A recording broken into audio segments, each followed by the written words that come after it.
안녕하세요. 제 고등학교 절친이 이곳에 자주 오는 모양입니다. 저는 딸아이 하나 있는 주부인데 너네 모질고 모진 시댁 이야기를 써보라고. 네가 겪은 일 정도면 베스트글에 올라갈 정도로 막장이니 이곳에 사연을 써보라고 그 친구가 자꾸 권했어요. 상식 이하의 시댁과 남편을 겪으면서 이렇게 사는 게 맞는 건지 결혼 내내 고민하고 고민했어요. 내 잘못 같고 치부 같아서 절친인 친구 외에는 제대로 털어놓지 못했는데 이곳에서 얼굴 모르는 분들께 하소연하면 억울함이 조금은 풀릴까 싶어 글을 쓰기 시작했습니다. 사는 게 녹록지 않아 바쁘고 정신없다 보니 글을 제대로 배우지 못했어요. 내용이 길고 두서없더라도 이해해주세요. 다들 그렇듯이 전 그저 평범한 가정에서 자랐어요. 부모님은 배움이 짧고 가진 재산이나 기술이 없으셔서 제가 어릴 때 이 일 저 일 다 하셨던 것 같습니다. 워낙 과묵하고 어려운 사정 티내지 않는 저희 아버지는 건설 자재로 옮기는 운수업을 하셨는데 매일 아침 일찍 집을 나서고 밤늦게 퇴근해서 돌아오셨어요. 아버지와 많은 시간을 보내지는 못했지만 아버지는 겨울에는 귤을, 여름에는 자두를 제가 자는 침대 머리맡에 두셨습니다. 제가 귤과 자두를 참 좋아했거든요. 직접 사달라고 말도 못했는데 엄마한테 들으셨는지 이제는 좋아하지도 않는 저 과일들을 제가 성장한 이후에도 한 번씩 사오셨네요. 그래서 집이 넉넉하진 않았어도 가족끼리 서로 위하고 아버지를 존경하며 커왔죠. 부모님이 열심히 일하셔서인지 제가 대학생이 되어서는 동네 인테리어 가게를 여셨어요. 가게 개업식 때 두 분이 너무 좋아하셨던 일이 눈앞에 선합니다. 그 무뚝뚝한 아버지가 눈물을 훔치는 모습도 보이셨으니까요. 저는 부모님이 열심히 사는 모습을 보고 자랐고 맏딸이라서 책임감이 강한 편이었어요. 서울 4년제 대학교를 다니면서는 부모님께 손 벌리기 싫어서 과외와 친구들이 소개해주는 파트타임 아르바이트 등 할 수 있는 한 닥치는 대로 했습니다. 그 돈으로 학비랑 저와 동생 용돈까지 해결했었으니까요. 대학교 때 기타 동아리 활동도 하고 제가 좋아하는 가수 있거든요. 이승환 콘서트도 가고 그런 대학 생활을 보내고 싶었는데 저에겐 취업과 내 집 마련이 꿈일 정도로 악착같이 아끼고 돈을 모았습니다. 대학생이 청약저축도 가입해서 매달 꼬박꼬박 납입했으니 말 다 했죠. 키가 168이고 체중도 50kg 초중반이라 꾸미면 최지우 닮았다는 이야기도 가끔 듣는 괜찮은 외모였어요. 남자들이 가끔 대시도 했는데 연애한 적은 한 번밖에 없어요. 솔직히 연애하려면 시간이 있어야 되잖아요. 전 학교 수업도 빼먹는 일이 거의 없지 오후에서 저녁 때는 과외 아니면 다른 아르바이트를 하니 시간을 뺄 수가 없었어요. 그리고 웬만한 남자들은 눈에 별로 차지도 않았습니다. 대학교 때 도도하다는 말 좀 들었습니다. 그때 많은 남자들을 만나봤다면 지금처럼 똥 밟지 않았을까 하는 후회 가끔 하곤 해요. 제 신세 생각하면 진짜 똑똑한 여자는 연애도 많이 하고 좋은 남자 보는 눈 키우고 결혼한다는 거 맞는 말이지 싶네요. 어쨌든 그러다가 꽤 이름 있는 중견기업에 임원비서로 취업하게 되었습니다. 연봉도 괜찮고 외모도 빠지지 않는 편이다 보니 소개팅이 줄을 섰죠. 취업 다음은 좋은 남자와 결혼이 제 목표인 양 소개팅을 여러 번 하게 되었습니다. 그중 같은 계열사에서 연구원으로 있는 지금의 남편을 소개팅으로 만났어요. 첫인상이 큰 키에 말끔한 외모에다가 제가 충청북도가 고향인데 딱 서울 오빠 같은 느낌을 풍기는 차분한 말투가 마음에 들었어요. 남편도 제가 마음에 들었는지 만난 첫날 이후로 회사 메신저로 매일 일상 얘기도 하고 하루가 멀다 하고 만났어요. 너무 보고 싶더라고요. 그렇게 1년 좀 넘게 연애를 하다가 남편이 이제 결혼을 생각할 때가 되지 않냐고 묻더군요. 저도 결혼을 하기 적당한 20대 중후반 나이이고 이 남자가 너무 좋아서 조건을 재고 어떤 경황을 따질 것 없이 이끌리듯이 결혼 준비에 돌입하게 됩니다. 네, 처음으로 지금 시부모께 인사드리게 되었어요. 지금 생각해보면 이때가 저의 첫 번째 탈출 기회였던 거예요. 아가씨 키가 크네. 얼마인가? 몸매도 야리하니 참 예쁘구먼. 말씨가 단정한 남편과는 좀 다른 가벼운 시정잡배 같은 느낌의 시부가 어색했지만 그래도 분위기를 풀려고 하시나 보다 생각하고 웃고 말았습니다. 그때 시모가 인상을 팍 찌푸리며 시부를 향해 손사래를 치고는 다급히 끼어들었어요. 아니, 듣자 하니깐 비서일 한다고요? 우리 아들은 좋은 대학교 박사까지 하고 회사 다닌 지 몇 년 안 되잖아? 좀 여러 아가씨를 만나보고 결혼하라고 했는데 공부만 해서인지 순진해 갖고는. 뉘앙스가 내가 비서라는 게 마음에 안 드신다는 건가? 자기 아들은 다른 여자 만나보라고? 당황스러워서 잠깐 할 말을 잃고 있었어요. 아니, 이상한 오해 말고 들어요. 나도 이 남자 때문에 애들 어릴 때부터 보험 설계사로 일한 커리어 우먼이야. 요즘 일하는 며느리를 잘 이해하는 시어머니, 그게 바로 나야. 결혼하고도 일은 계속 할 거죠? 전 대학교 때부터 학비도 제가 해결할 만큼 열심히 일해왔고 지금 제 일에 만족하고 있어요. 결혼했다고 일 그만둘 생각 없습니다. 그제야 만족스러운 미소를 처음 보여준 시모였습니다. 그날 시모가 목에 메었던 노란색 스카프와 유난히 빨간 립스틱색이 기억에 선명합니다. 자신을 강조하고픈 욕망이 미치지 못하는 언밸런스한 그 차림새, 그것이 바로 시모의 정체였던 것 같아요. 이후로 시부모님과 대면할 일은 딱히 없었습니다. 이때의 만남이 조금 쌓였지만 저희 부모님과 만난 상견례 자리에서도 크게 이상행동을 보이진 않았었으니까요. 제 생각에 상견례 때는 철저히 본인들 모습을 감추었던 것 같아요. 나중에 한 사실이지만 저와 만난 이후 제 뒷조사를 했더라고요. 저희 부모님이 인테리어 가게를 하면서 좀 여유가 생겨서 집과 부모님 가게도 있었고 저와 남동생이 모두 잘 취업해서 제 인생에서 경제적으로 가장 좋은 때였거든요.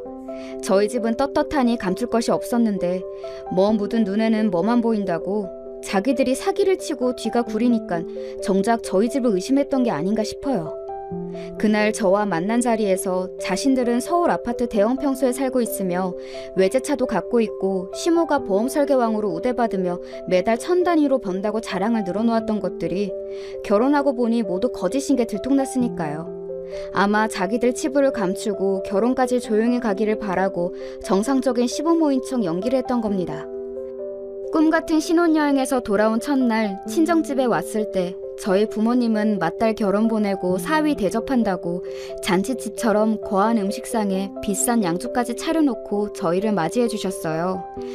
그런데 다음날 시댁에 가니 작은 연립빌라에 저희 잘 곳도 없어서 창고처럼 쓰는 짐이 가득 들어있는 방에 이부자리 하나 깔아놓고 자라고 하시는 겁니다. 솔직히 잠은 저희 신혼집에서 자고 올게요 하고 싶은 마음이 목까지 차올랐지만 꾹 참고 그날 자고 일어났죠. 다음날 아침 시모가 저를 깨우시는 겁니다. 난 혈압 때문에 아침에 집안일을 못해. 네가 일어나서 아침상을 좀 봐야겠구나. 아니, 지금까지 가족들 아침은 누가 챙겨줬단 말인지? 며느리가 온 첫날부터 아침상을 보라고? 진담이신가 싶어서 눈만 비비고 가만히 있는데 내 말 안 들려? 애가 빠릿빠릿한 줄 알았는데 너희 엄마가 요리도 안 가르쳐주고 시집 보낸 거냐? 아침부터 갑자기 왜 우리 엄마 욕을 보는 건가? 당황스러워서 일단 정신 차리고자 세수를 하러 나갔습니다. 남편이 거실 소파에 앉아 있어서 제가 눈을 흘겼습니다. 이제 일어났어? 엄마, 나 맨날 회사에서 아침 먹는데 나오는 게 식빵이나 시리얼밖에 없는 거야. 오늘은 제대로 된 한식 백반 좀 먹는 건가? 아유, 우리 귀한 아들 아침인데 엄마가 어제 장을 좀 봐놨지. 근데 너도 알다시피 이 엄마가 아침에 요리하기 힘든 몸이잖니? 우리 새아가 음식 솜씨 좀 볼까?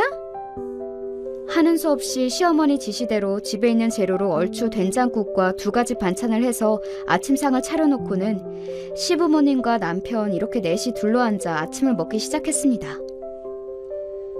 어머님, 아침상이 차리기 힘드시면 다음부터 저희가 아침에 방문하지 않을게요.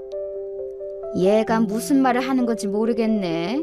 됐고, 너 내일부터 매일 퇴근하면서 나한테 전화하렴. 사실 나는 너네를 좀 끼고 살면서 가르칠 거 가르치고 그러고 싶었는데 아휴, 아들 얘기 들어보니 네가 분가해서 살고 싶다며? 그럼 어떡하니? 전화로라도 교육도 받고 서로 친해져야 되지 않겠어? 제가 전화를 자주 하는 편이 아니라서요. 매일은 어렵고 자주 전화 드릴게요. 그냥 매일 하면 돼. 아이고, 된장국 맥맛이네. 육수 내는 것도 모르나 보네. 그 이후에 자기들 매달 용돈은 어떻게 할 거냐는 등 시부가 사업하다가 사기를 당하는 바람에 원래 살던 대형 아파트에서 잠깐 지금 빌라에 온 것이니 오해 말라는 등 늘어놓는 시모의 말을 듣는 둥 마는 둥 그날은 그렇게 보냈습니다. 신혼집으로 돌아와서 남편을 앉혀놓고 진지하게 얘기했습니다. 오빠, 나한테 집안 얘기했던 거 다 거짓말이야? 오늘 어떻게 된 거야? 예상과 달라서 나 너무 놀랐어. 우리 엄마가 다 설명해 줬잖아? 엄마가 우리가 빌라 사는 거 알면 우리 집 어줍지 않게 본다고 예전에 살던 아파트로 둘러댄 거야. 난 너 그런 애 아니라고 해명했는데 지금 보니 엄마 말이 맞는 건가 싶네. 무슨 말을 그렇게 해? 우리 집도 예전에 어려웠어. 그래서 솔직히 얘기했어도 나 이해했을 거야. 다만 거짓말은... 아, 됐어. 우리가 엄마 집에서 사는 것도 아니고 왜? 그게 문제가 돼?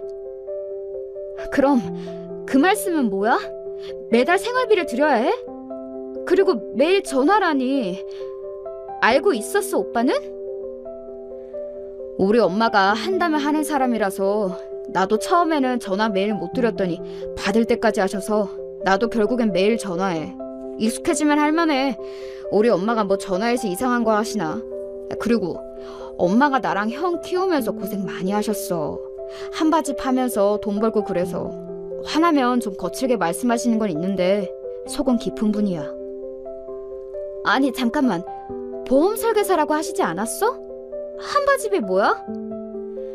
아니 예전에 보험도 하셨어. 암튼 난 원래 50만 원씩 용돈 드렸으니까 이제 너도 왔으니 두 분한테 각각 50만 원씩 드릴 수 있겠다. 남편은 그렇게 둘러대고는 자기 서재로 쏙 들어가 버렸습니다. 한바집이 무엇인지 몰라 인터넷 검색을 해보니 공사장 인부들이 먹는 식사를 준비해주는 임시 식당 같은 것이라고 하네요. 혈압 때문에 아침을 차리지 못한다는 말도 그저 저 부려먹으려는 핑계고, 흥분하면 튀어나오는 거친 말이나 세련되지 못한 차림새 등이 이제야 이해가 갔습니다. 이런 일들로 대화를 하면 할수록 남편은 피하고 가끔은 우리 집을 무시하냐며 화를 내는 일들이 반복되니 저도 나중에는 지쳐서 시모의 요구들을 하나둘 맞춰주기 시작했습니다. 매달 생활비 50만 원씩 보내드리는 것도 만족 못하고 소고기가 먹고 싶다 연락하면 주말에 가서 사드렸고, 세탁기를 바꿔야 된다며 신제품 모델까지 콕 집어서 매장 직원 전화를 바꿔줘서 어쩔 수 없이 카드 번호를 불러줬던 기억도 납니다. 그렇게 물욕도 많은데 두 분이 사시면서 왜 그리 씀씀이가 해프고 남에게 과시할 것만 생각하시는지 저희 집과는 좀 달라서 늘 불편하고 불편했습니다. 하지만 그런 시모의 요구에 무조건적으로 따르는 남편이 더 야속했어요. 그렇다고 이혼할 정도로 남편이 잘못한 것은 아니니 제 속만 타들어가고 친정 부모님이나 친구들에게 하소연도 제 성격상 못하고 끙끙 앓아야 했습니다. 그러다가 우리 부부에게 축복과 같은 딸아이가 찾아왔습니다. 아이를 임신하고 초기부터 입덧이 너무 심하고 병원에서 입원을 권유할 정도로 몸이 안 좋았습니다. 모시는 임원분이 언제까지 회사를 다닐 거냐고 한 번씩 물으시더라고요. 똑부러지게 일 잘한다고 칭찬하셨던 분인데 임신한 비서는 달갑지 않은 모양이었습니다. 꾸역꾸역 회사 눈치를 보다가 임신 막달이 되어서 퇴사를 하게 되었습니다. 퇴사하는 날 같이 일한 부서 환송회식을 하는 자리에 있는데 갑자기 잔뜩 화가 난 시모의 전화를 받았습니다. 너 어디냐? 식당인 것 같은데 지금 팔자 좋게 외식이냐? 아니에요, 어머니. 회사에서 환송회식 자리라서 시끄럽게 들리는 거예요. 무슨 일이세요? 아니, 우리 아들은 이제 앞으로 혼자 뼈 빠지게 돈 벌어야 해서 부담스럽다고 지금 술 마시고 있다는데 남편 속 썩는 줄 모르고 회식? 뭘 잘했다고 회식이야? 너 나랑 만난 자리에서 뭐라고 했냐? 애 낳고도 일 계속 하겠다며. 앞으로 우리 생활비는 어떻게 하려고? 어머님, 그 얘기는 내일 다시 전화 드릴게요. 그리고 저 일하기 싫어서 회사 나오는 거 아니에요. 회사에서 그만두라고. 여보세요? 여보세요? 시모는 그렇게 자기 할 말만 늘어놓고는 전화를 끊어버렸습니다. 저도 몇 년간 일했던 회사를 임신해서 그만두는 것이 불안하고 걱정스러운데 위로는커녕 이렇게 자기 화만 내는 시모를 보니 억울했습니다. 임신하고 불편한 몸으로 열심히 회사 다녀서 애썼다 한마디 해주면 안 되나요? 자기들 주는 용돈이 끊기는 것에 분노해서 임신한 며느리가 회식하는 자리에 막말하는 시모보다 자기 혼자 돈 버는 게 부담스럽다고 취해서 자기 엄마한테 한탄하는 남편이 더 미웠습니다. 딸아이를 출산하고도 시모는 하루가 멀다 하고 전화해서 태어난 아이를 궁금해하기보다는 언제 다시 회사를 나갈 건지 물어보는 일이 허다했습니다. 일한다고 갓 태어난 아이를 맡길 곳이 없으니 시모에게 맡아주실 거냐고 물어보니 내가 알아봤는데 말이지, 요즘 애기 봐주면 일당을 10만 원은 받는다더라. 아니, 중국 조선족이 그렇고 나처럼 젊은 한국 아줌마는 보너스도 줘야 한대. 너 그렇게 줄 거니? 어느 날 친정엄마가 갑자기 집에 찾아오셨습니다. 출산 후 몸조리 잘하고 있는지도 궁금하고 딸아이 입힐 옷이며 먹을 것을 손에 가득 들고 말이죠. 저는 처음에는 엄마가 딸이 보고 싶어 오셨구나 싶어서 같이 음식을 먹으며 행복해하고 있었는데 친정엄마가 조심스럽게 입을 여셨습니다. 혹시 김서방 집에서 전화 자주 하시니? 너한테 잘해주시는 거지? 기분이 쎄해서 엄마에게 물어봤습니다. 무슨 일 있으셨냐고. 아니, 얼마 전에 너희 시어머니가 전화를 해서는 이런저런 얘기를 하시더구나. 지금 우리 가게 상황도 물어보고 혹시 너희에게 돈을 꿔줄 수는 있는지 뭐 그런. 그래서 너희에게 무슨 일이 있나 싶어서 오늘 들러본 거야. 아니, 왜 그런 일로 엄마한테 전화하신대? 아니야, 엄마. 우리 강서방 월급으로도 충분히 잘 살고 있어. 설마 본인들 용돈 못 줄까봐 우리 집에서 돈 꾸라고 하는 거라고? 전 너무 화가 났고 엄마를 돌려보낸 뒤 시모에게 전화를 했습니다. 어머니, 매달 드리던 용돈 끊길까봐 걱정되시는 거면 우리 애기 어린이집 갈 때부터 제가 일할 거예요. 그러니까 저희 집에 전화 다시는 하지 마세요. 뭐라고 하는 시모의 말은 듣지 않고 전화를 끊어버렸습니다. 그날 얼마나 서럽게 울었는지 모릅니다. 전 돈돈거리는 시모가 끔찍해서라도 딸아이가 만 2세가 되자 어린이집에 맡기고 마트에서 일을 했습니다. 계약직 아르바이트다 보니 많지는 않지만 매달 시모에게 50만 원씩 드리고 남는 돈은 제 비상금 적금을 들었습니다. 어느 날 남동생이 집에 찾아왔습니다. 누나, 잘 지내? 우리 유진이가 아이스크림 케이크 좋아한다고 해서 사왔지. 아이고, 삼촌이 그런 걸 다 기억하고. 유진이가 집에 오면 좋아하겠다. 너는 회사 잘 다니고 있지? 결혼은 언제 할 거야? 매형 아버님 말이야. 혹시 이분 맞아? 남동생이 내민 휴대폰에 저장되어 있는 사진은 네, 시아버지가 맞았습니다. 아니, 네가 왜 시아버지 사진을 갖고 있어? 이 옆에 분은 누구야? 아니, 내가 이 얘기를 해야 하나 고민을 하다가 온 거야, 누나. 왜냐면 이걸 본 게 한두 번이 아니라서. 당황한 저에게 남동생이 목격한 일을 설명해 주었습니다. 남동생 회사 건물에 골프 연습장이 있는데 엘리베이터에서 여러 번 마주친 노년 커플이 있더랍니다. 엘리베이터에서 낯뜨거운 애정 행각과 스킨십, 5, 60대로 보이는 여자분이 오빠 오늘 좋은 것 좀 먹고 왔어? 70 전후로 보이는 남자분이 공치고 우리 예쁜이도 잘해줄 힘도 채워왔지. 뭐 대충 이런 대화를 나누는 모양새가 딱 봐도 불륜 같은데 자주 마주치다 보니 이 남자분이 우리 시부 같다는 거였습니다. 그래서 결혼식 사진을 찾아보니 자기 생각에는 영락없는 제 시부였던 겁니다. 혹시 몰라서 셀카를 찍는 척 그 커플 사진을 찍어서 저한테 확인을 한 겁니다. 아니, 남동생이 시부 불륜 현장을 목격했다니요. 그것도 여러 번. 이게 말이나 됩니까? 일단 저는 시부가 아닌 것 같다고 둘러대고 남동생을 보냈습니다. 부모님 귀에 들어가면 괜한 걱정하실 것 같아서요. 그리고 저녁 때 퇴근한 남편을 잡고 슬며시 물어봤습니다. 여보, 아버님이 혹시 젊었을 때 사고 같은 거 치셨나? 여자 문제 같은. 누가 그래? 엄마가 그 얘기를 당신한테 하셨어? 저는 속으로 사실이구나. 하지만 일단 남동생이 목격한 얘기는 함구하기로 했습니다. 그냥 그때는 왠지 섣불리 아는 척하지 않는 게 좋겠다는 생각이 들었거든요. 그리고 직감대로 이 일은 후일 저에게 큰 무기가 되었습니다. 어느 날 반갑지 않은 시모의 전화가 왔습니다. 너는 애가 통 전화가 없냐? 아니, 내가 매일마다 안부 인사 드리라고 했어, 안 했어? 너희 엄마는 시어른들한테 전화라고 안 가르치디? 어머님, 그래도 제가 5일에 한 번씩 드리려고 노력하는데요. 마트 일 하다 보면 정신도 없고요. 아니, 됐고 우리 첫째 아들 집에 좀 다녀와야겠다. 시아주버님 댁에 제가 무슨 일로요?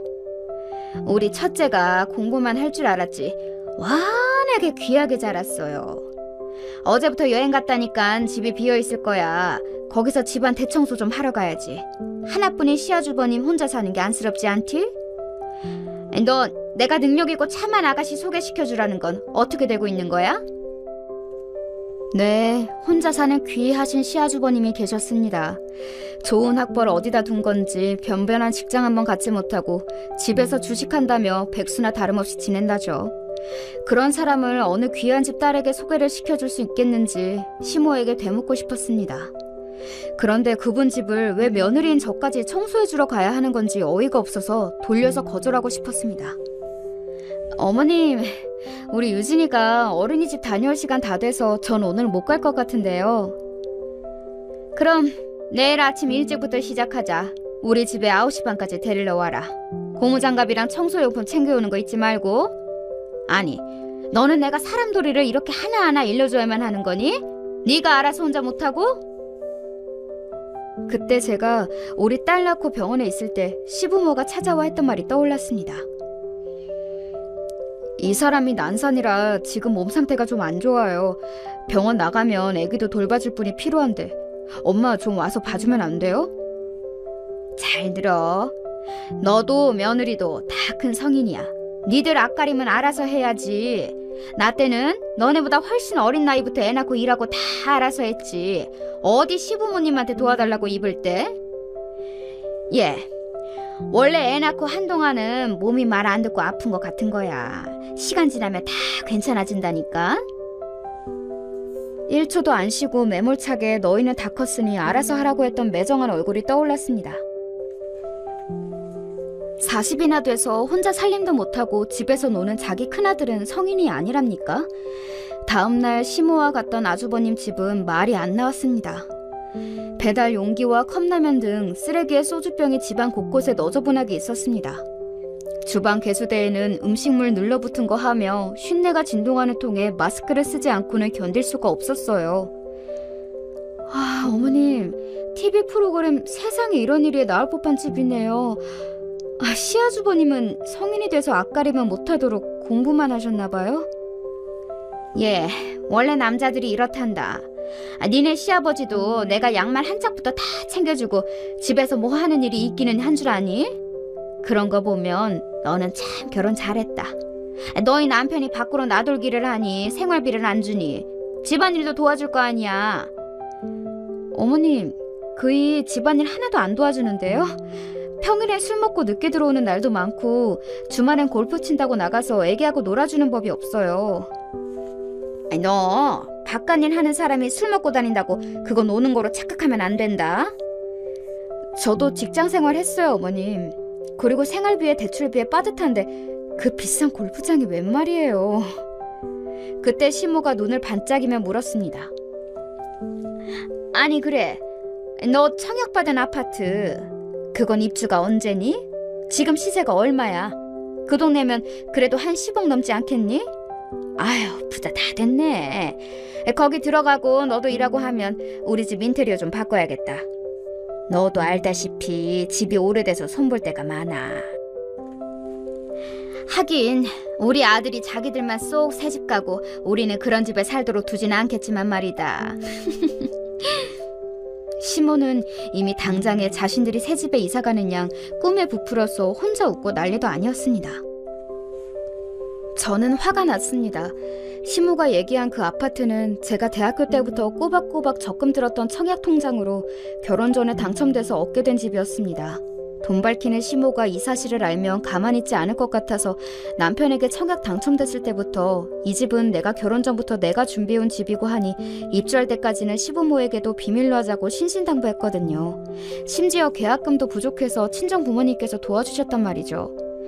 결혼해서 사는 동안 변변찮은 도움이나 물질적인 지원을 거의 해준 적 없이 받기만 하는 분이 우리 아파트를 알게 되고 벌써 시세 조사까지 했다니 소름이 끼쳤습니다.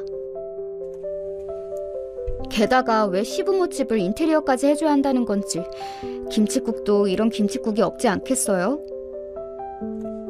여보, 오늘 시아주버님 집에 어머님하고 가서 청소를 하는데 이게 사람 집이 아니더라고. 알고 있었어?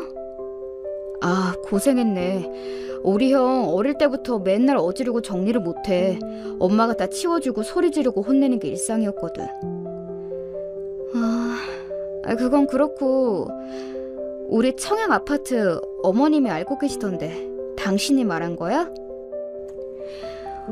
우리 비밀로 하자고 내가 귀에 몫이 박히게 얘기했잖아. 내가 얘기한 건 아니고 내 월급 통장에서 중도금 대출이자 나가는 거 보더니 물어보셔서 하는 수 없이 털어놨지. 그리고 뭐 이게 비밀로 할 일인가. 잠깐, 월급 통장? 저도 본 적 없는 남편 월급 통장을 시모가 어떻게 하는 걸까요? 그러고 보니 나 결혼하고 당신 월급 통장 본 적 없는데 어머님이 그걸 어떻게 알아? 아, 몰랐구나. 결혼 전부터 엄마가 관리해왔어. 내가 혼자 돈을 못 모을 테니 엄마가 보험일도 하셨고 해서 재무설계 뭐 그런 거지. 결혼하고는 매달은 아닌데 한 번씩 갖고 오라고 해서 우리가 잘 사는지 점검차? 남편은 결혼한 이후에도 프라이버시가 중요하다며 월급 통장을 제게 보여주거나 맡긴 적 없이 생활비를 주는 식으로 지내왔거든요. 그런데 한 번씩 시모가 우리가 보너스 들어온 달이면 가전제품 바꿔달라, 여행 보내달라 연락이 왔습니다. 귀신같이 어떻게 알고 있나 했습니다. 이제야 그 모든 상황이 이해가 됐습니다. 우리의 생활 어디까지 시모가 파악하고 남편을 이용해서 돈을 빼내는 걸까요? 그보다 저와 친정 부모님이 도와주신 집까지 노린다고 생각하니 오싹해졌습니다. 괜히 남편과 시모가 작당해서 몰래 팔아버리지는 않을지 생각하니 겁이 덜컥 났습니다. 그래서 아파트에 입주할 때 오롯이 제 명의로 등기를 했습니다. 남편은 이를 반대하며 아주 못마땅해 했지만 청약 통장이 내 명의고 해서 이렇게 해야 법적으로 문제없다고 우겨서 겨우 했죠. 아무리 생각해도 정말 잘한 일이지 싶습니다. 애기 키우랴 일하랴 힘들지? 내가 너 몸 상할까봐 이렇게 매운탕도 준비했지 뭐니? 어서 먹어. 전 사실 매운탕을 좋아하지도 않거든요. 매운탕 좋아하는 남편은 입이 찢어져라 웃으며 신나게 먹기 시작합니다. 근데 너네 동네 마트 일하는 거 둘째네 회사 사람들은 모르겠지? 아니, 박사까지 한 분 사모님이 마트 일 하는 거 알면 우리의 회사에서 어떻게 얼굴 들고 다녀? 어머님 잊으셨어요? 그 회사 제 전 직장이기도 해요. 친했던 분들 몇몇은 알고 있지만 소문까지야 퍼지겠어요? 그리고 마트에서 정당하게 일하고 돈 버는 게 그리 숨길 일인가요? 물정 모르는 소리 하네. 마트에서 일하는 게 무슨 좋은 일이야? 아, 그럼 마트 일 그만두고 어머님 드리는 용돈도 못 드릴 텐데. 그렇게 고상하게 있는 게 낫네요.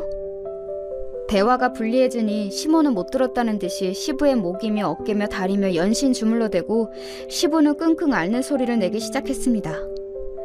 아니, 나 관절 괜찮대도 주무를 것 없이 나 골프나 가게 해줘. 그 골프 같은 소리는. 내 귀에 이상한 소문 또 들어오면 아무데도 못 간다 했지? 아휴, 너네 아버지가 요즘 온 관절이 다 쑤신다고 하네. 이를 어쩌면 좋으냐? 병원 가보셨어요?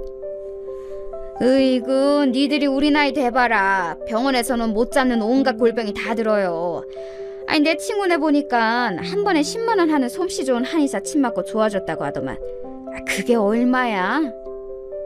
그럴 것 없이 그냥 안마의자로 매일 집에서 하면 훨씬 싸게 먹힐 것 같구만. 아, 매운탕 먹었다가 안마의자 사게 생겼지 뭐예요? 어머님, 저희 지금 대출금 갚기도 빠듯하고 유진이 교육비도 앞으로 나갈 예정이라 몇백만 원짜리를 해드릴 여유가. 내가 또 누구냐? 난 너네 사정 모르는 거 아니다. 누가 몇백을 달래니? 너 월급에서 매달 5만 원씩 5년만 내면 된다더라. 렌탈이라고 홈쇼핑에서 꼴랑 한 달에 5만 원. 얼마나 부담 없냐? 어머님, 매달 5만 원씩 12개월 5년이면 300만 원인데 할부는 돈 아닌가요? 당신 지금 우리 엄마한테 큰 소리 치는 거야? 당신이 돈 얼마나 번다고 우리 부모님한테 유세 떠는 거야? 엄마, 내가 해줄게. 한 달에 5만 원 갖고. 아이고, 우리 아들 최고네. 며느리라고 하나 있는 게 저 버르장머리를. 남편과 시부는 저를 버러지같이 한심하게 보고, 시모는 남편과 아들이 편을 들어주니 새초롬하게 상처 입은 표정을 짓습니다. 하지만 이내 자기 뜻대로 되었다는 승리감에 슬며시 웃음 짓고 있었습니다. 저는 눈물이 차올라서 밥을 먹다 말고 시댁에서 나와버렸습니다. 뒤에서 뭐라고 저를 씹고 뜯고 맛볼지 눈에 훤했지만 이렇게 계속 사는 게 맞는 건지, 내 인생이 이 정도인 건가 마음이 어지러웠죠. 서러운 마음에 친정엄마에게 전화를 드렸지만 왜인지 잘 받지 않으시더라고요. 전화를 잘 받는 분인데 무슨 일이 있는지 걱정돼서 동생에게 전화를 걸었습니다. 엄마가 전화를 안 받으시네? 집에 무슨 일 있어? 누나, 오랜만이네? 사실 나도 얼마 전에 알게 되었어. 아버지랑 같이 인테리어 사업하시는 아저씨 있잖아. 우리가 맨날 김씨 삼촌이라고 불렀던 그 사람. 아무래도 그 삼촌이 우리 가게 돈 몽땅 챙겨서 잠적한 것 같아. 그래서 아빠랑 엄마는 백방을 수소문해서 그 삼촌 찾고 있고, 그런데 이미 인테리어 계약한 고객 돈까지 들고 튀어서 지금 계약자들이 와서 항의하고 지금 가게가 난리도 아니야. 하늘이 무너지는 것 같았습니다. 그 가게는 부모님이 젊은 시절부터 온갖 일을 하시며 겨우 장만하고 일궈온 부모님의 소중한 삶의 터전 그 자체였기 때문이죠. 예전부터 아버지와 함께 일해서 친분이 두터웠던, 우리 집에도 자주 와서 절 예쁘고 야무지다며 칭찬해줬던 김씨 삼촌이 그런 짓을 했다니 믿을 수가 없었습니다. 제 마음이 이런데 그 배신감에 부모님 속은 오죽하실까요? 그 길로 아버지 가게로 가니 어떤 중년 아주머니가 부모님에게 삿대질을 해대며 뭐라 하는 장면을 보고 말았습니다. 그 모습을 딸인 제가 알게 되면 부모님이 더 속상해하실 것 같아서 그저 아무것도 못하고 집으로 와야 했습니다. 그렇게 돌아온 날 고민 끝에 당장 생활비도 없으실 것이 걱정돼서 제 월급 중 30만 원씩 부모님 계좌에 이체해드렸습니다. 사실 더 드리고 싶었지만 지금 생활도 빠듯한 데다가 시모가 알면 난리칠 것도 두려웠기 때문에요. 이런 제가 너무 바보 같지 않으세요? 그러던 어느 날 퇴근하고 집에 오니 시모와 남편이 우리 집 거실에 있었습니다. 둘은 심각한 얘기를 하고 있더니 제가 현관문을 열자마자 저를 바로 자기들 앞으로 앉혔습니다. 무슨 일 있으세요? 연락도 없이 두 분이 같이 먼저 와 계시고. 그건 네가 알지. 내가 하도 답답해서 오죽하면 너가 싫어라 하는 거 알면서 너네 집에 이렇게 왔겠니? 당신 말이야, 나 몰래 당신네 집에 생활비 보내고 있었어? 미리 말 못해서 미안한데 갑자기 부모님 인테리어 가게 상황이 안 좋아졌대. 이래서 통장은 내가 관리해야 되는 거야. 남편 시부모 무서운 줄 모르고 돈을 빼돌려? 저는 더 이상 참을 수가 없었습니다. 어머님, 저희 집 사정이 어떻게 됐는지, 얼마나 딱한 사정이길래 제가 생활비를 보내게 된 건지 물어보시는 게 도리 아닌가요? 뭐? 도리? 이게 어디 시어머님 앞에서 도리를 찾아? 남편은 급히 시모를 말리며 저를 노려봤습니다. 뭘 잘했다고 우리 엄마한테 그렇게 말해? 우리 가게가 망하게 생겼단 말이야. 우리 부모님 어떡해. 그 가게가 어떤 곳인지 당신도 알잖아. 동업자가 돈을 들고 튀었다는데 당장 생활비는 어떻게 하시냐고. 저는 서운한 마음에 눈물을 참을 수가 없었습니다. 아니, 아버님은 가게를 어떻게 하셨길래 이 지경이 된 거야?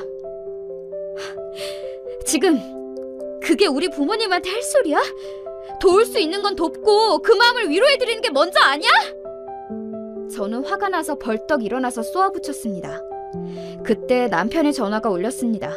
씩씩대던 남편은 전화를 받으며 집 밖으로 나가버렸습니다. 그렇게 나가는 남편을 보고 있던 찰나 눈앞이 노래졌습니다. 네가 죽으려고 작정했구나. 어디 하늘 같은 서방에게 못 보은 것처럼 대들어? 오냐, 너 오늘 내가 제대로 가르쳐주마. 시모는 제 머리채를 잡고 흔들었습니다. 60대 여자의 힘이 이렇게 센 건지 갑자기 당황해서 그런 것인지 전 쉽사리 빠져나올 수 없었습니다. 어머니, 이러는 경우가 어딨어요. 놓으세요. 이년아, 미쳤어? 돈이 남의 돈이야? 네 말대로 돈을 친정에 갖다 바쳐? 시모가 제 머리채를 잡고 놓아줄 기색이 보이지 않아서 저는 있는 힘껏 시모를 밀었습니다. 그 난리에 뒤에 있던 고무나무 화분이 넘어져서 깨지기까지 했습니다. 집에 들어온 남편은 흙을 덮어쓴 채로 나자빠져 있던 우리 둘을 보고 깜짝 놀라며 시모를 일으켰습니다. 아니, 이게 어떻게 된 일이에요? 둘이 싸웠어요? 시모는 울먹이며 남편 팔에 안겨 말했습니다. 내가 이 꼴 보자고 너를 키운 게 아니다. 너 알지? 니네 아빠가 밖에서 놔두느라고 너희 두 형제 키우겠다고 고생한 거. 그거 모르면 사람 새끼가 아니지. 그럼 당장 우리 엄마한테 무릎 꿇고 사과해. 여보, 그치만 어머님이 먼저 쌍욕하면 내 머리채를. 듣기 싫어. 난 이런 몰상식한 여자랑은 못 사니까 당장 손이 발이 되도록 싹싹 빌지 못해? 상황이 어쩌면 이렇게 꼴사납게 돌아가는 것인지 어안이 벙벙해져서 머리는 산발하고 슬리퍼도 짝짝이로 신은 채 집 밖으로 다급히 나왔습니다. 이렇게 우스운 꼴을 하고 정처 없이 걸으며 그동안 그 사람을 만나 연애하고 결혼 생활을 해온 거의 10년의 세월이 허망하게 느껴졌습니다. 저도 모르게 무작정 한강다리로 걸어갔습니다. 전 남편에게 뭐였을까요? 시댁의 몸종 같은 그 정도밖에 안 되는 걸까요? 전 한강 물길 속에 몸을 던지면 이 속이 편안해지지 않을까 그런 나쁜 마음을 먹고 있는데 그 순간 우리 이쁜 딸 친정 부모님의 얼굴이 떠올랐습니다. 내가 세상에 없어지면 우리 귀한 딸이 저런 지옥 같은 집에서 자랄 생각이 드니 이런 멍청한 짓 해서는 안 돼 하고 정신을 다잡았습니다. 지푸라기라도 잡는 심정으로 누군가에게 도움을 청해야겠다고 생각하고 고등학교 절친에게 전화를 걸어 만나기로 했습니다. 세연아, 오랜만이야. 나 지금 네 도움이 필요해. 들어줄 수 있을까?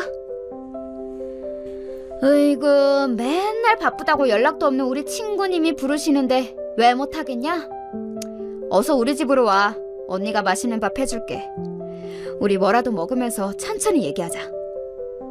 친구가 해준 따스한 밥을 먹으며 전 그간 있던 일을 친구에게 모두 낱낱이 털어놨습니다. 이젠 자존심이고 뭐고 누구에게라도 도움을 청해서 상황을 바꿔야 했으니까요. 친구는 한참을 듣더니 제 눈물을 닦아주며 말했습니다. 너희 부모님한테 자랑스러운 딸이지? 너희 유진이한테는 소중하고 든든한 엄마야. 학교 때부터 똘똘하다는 소리는 다 듣고 살아온 네가 왜 그런 말종들하고 사는 거야? 결정해. 독하게 네 인생을 위해서 결정하란 말이야. 친구와 긴 시간 이야기하며 뭔가 제 안에 어떤 것이 뭉클하고 잡히는 느낌이었습니다. 이젠 더 이상 숨고 도망다니면서 비겁하게 살고 싶지 않았습니다. 저는 그날 밤 집에 들어와서 엄마를 기다리다 눈이 부은 딸을 곤히 재우고 거실에 깨진 화분과 흙을 치우며 다짐했습니다. 복수와 응징. 이날부터 저는 독하게 마음먹고 드라마 속 복수의 화신이 된 것처럼 살았습니다. 아내의 유혹 드라마에서 민소희가 한 것처럼 얼굴에 점을 찍든 뭐든 다 할 수 있을 것 같은 악에 바친 마음이었습니다. 어느 날인가 친구와 변호사를 찾아가서 제 이야기를 하며 이혼할 수 있는지 상담했습니다. 남편에게 외도라든지 법적으로 구체적인 귀책 사유가 없기 때문에 협의 이혼 쪽으로 가야 한다고 하더군요. 남편과 시모가 한 정신적 육체적 폭행은 진단서도 필요하고 이 정도로는 승소 판결받기 어렵다고 설명했습니다. 그리고 지금 그 사람들은 이혼보다 돈이 더 중요한 사람들 같은데 차라리 그쪽으로 복수를 해주는 것이 어떻겠느냐고 변호사분이 한 가지 방법을 귀띔해 주었습니다. 정말 눈이 번쩍하는 아이디어였죠. 그날로 저는 부동산에 가서 지금 아파트의 시세에 맞춰 집을 매도하되 갭 투자자를 찾아달라고 했습니다. 우리는 전세로 살고 있으면서 소유권만 넘겨서 그 차익을 취하려고 했던 거죠. 2달 만에 저는 아파트를 매도하고 전세금을 뺀 차액 10억 정도를 손에 쥐게 되었습니다. 그리고 뒤도 돌아보지 않고 바로 10억을 친정아버지 계좌로 송금하고 전화를 드렸습니다. 아빠, 제가 보내드린 이 돈 그냥 드린 거 아니에요. 사업 다시 잘 일으키시고 저한테 이자까지 해서 갚아주시라고 드린 돈이에요. 저 고생해서 키워주셨는데 그냥 받으셔도 되는 거예요. 강서방이나 시댁에는 아무 말 마시고요. 아빠는 적잖이 당황했지만 제 결여한 모습에 어떤 뜻이 있겠구나 하시고는 고맙다는 말씀만 나지막하게 남기셨습니다. 저는 처음으로 효도다운 효도한 것 같아서 여한이 없었습니다. 왜 그동안 내 돈을 마음대로 내가 원하는 좋은 곳에 쓰지도 못하고 숨죽이며 살았던 걸까? 지난날에 내 자신이 바보로 느껴졌습니다. 부동산을 처분하는 와중에 남편이 집에서 가사일 또는 딸아이와 시간을 보낸 날을 일기와 가계부를 찾아가며 표시했습니다. 그리고 남편이 준 생활비와 대출금을 납입했던 내역을 찾아서 정리해 놓았습니다. 물론 시댁에 갖다 바친 각종 생활비와 물품비도 빠짐없이 정리했습니다. 이 모든 일들을 엑셀과 워드로 세세히 기록했습니다. 그 정리한 것들을 일목요연하게 적고보니 내 남편이라는 사람이 정확하게 보이더군요. 그 사람 월급이 정확히 얼마인지도 모르나 생활비는 빠듯했으며 가족과 보낸 시간은 일주일에 하루가 있을까 말까 했습니다. 그리고 그렇게 돈돈거리던 시댁은 돈 먹는 하마답게 참 많은 돈을 들였더라고요. 도리어 친정에게는 계약금부터 아이 용돈까지 참 많은 지원을 받았었습니다. 그러다 처음으로 드린 30만 원에 전 시모에게 머리채를 잡혔던 것이지요. 강신의 사람들에게 치가 떨렸습니다. 남편 몰래 처음 아파트 팔고 일을 진행하는 동안 가슴이 떨리고 너무 미안했는데 그 마음이 싹 사라졌습니다. 하지만 저는 이 모종의 큰일을 저지르면서도 저는 남편과 시모에게는 평상시와 똑같이 아무 일도 없던 듯이 대했습니다. 그랬기 때문에 집이 매도된 날이 지나서도 저들은 이 사실을 까맣게 모르고 살고 있던 것입니다. 드디어 이 일을 알게 된 시모에게 전화가 왔습니다. 너 아파트 판 돈 어쨌어? 내가 1억 년을 집에 들였던 거였어. 내가! 당장 여기로 와! 저는 정리해놓은 서류와 이혼 서류를 들고 정장을 입고 최대한 침착하게 시댁문을 열었습니다. 물론 제 남동생도 대동했습니다. 또 머리채 잡히면 어째요? 아니, 자기 동생까지 데리고 여길 와? 뭘 잘했다고? 옷은 또 그게 뭐야? 남편은 회사에 지각, 결석 절대 안 하는 사람인데 얼마나 다급했으면 회사에 있을 시간에 시댁에서 이렇게 저를 맞이할까요? 시부모님, 남편 모두 한자리에 있으니 잘 됐네요. 일일이 찾아뵙지 않고 이 자리에서 한 번만 얘기 드리면 되니까. 이 서류는 현재 아파트의 등기가 넘어갔다는 걸 보여주는 등기부 등본입니다. 이 서류는 남편 강도빈 씨가 가사일을 얼마나 했는지 보여주는 것, 그리고 그 사람 월급에서 아파트 대출금을 얼마나 갚았는지 보여주는 것입니다. 마지막으로 이건 이혼 서류입니다. 아니, 제정신이야? 지멋대로 아파트 팔아놓고 비로도 시원치 않을 판에. 남편이 저를 죽일 듯이 달려들자 남동생은 남편의 팔을 잡아챘습니다. 매영, 아니 이제 매영도 아니지. 끝까지 말 들어요. 우리 누나 손대면 내가 가만 안 둡니다. 건장하지만 말 잘 듣던 동생이 무섭게 나오니 남편은 지레 겁을 먹고 자리에 앉습니다. 이 아파트는 결혼 전부터 제가 마련한 집이고 여기에 기여한 남편의 몫은 여기 1억도 채 안 되는 대출금입니다. 그래서 제가 돌려드릴 돈은 이거고 아파트의 소유권은 제 것이고 제가 정당하게 팔아서 좋은 투자처에 맡겼으니 안심하셔도 됩니다. 네가 입이 있다고 다 아는 모양인데 그게 왜 네 것이야? 왜? 악다구니 쓰셔도 소용없어요. 변호사와 이미 얘기가 됐으니까요.